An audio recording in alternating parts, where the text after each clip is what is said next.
Hey YouTube, making this video today to go over these carbon fiber pieces from Motocomposites for my 2011 Speed Triple.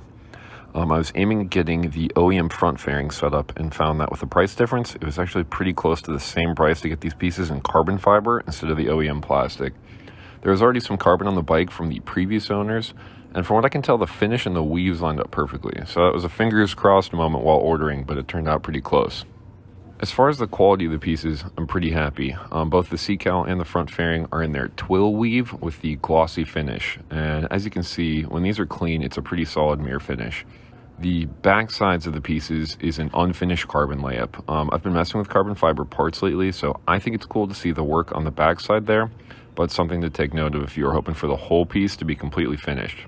But it's budget carbon, so what can you do? This is obviously not really an issue on the seat cowl since the unfinished part is covered the entire time you're using it. So they sell these as individual parts, and as expected, they didn't come with any of the mounting hardware. So I went ahead and purchased the OEM dash piece, which was about 40 bucks since I didn't think it was necessary to have the Motocomposites full carbon dash, but they do make that. Along with that, there was the trial and error of getting the correct screw sizes for mounting into the dash. Triumph has, I think, 3 models of the Speed Triple that are covered in my year, and some of the part numbers had crossover and made things kind of interesting. So I did a random hardware order, and some worked and some didn't. So it's holding well and it's doing well, but I'm probably going to have to go back there and get all the correct hardware to match. Same thing with the seat cowl. That part needed a little bit of flexing to get everything to line up since it's sitting on a foam seat, but everything was super solid after that kind of initial fitment.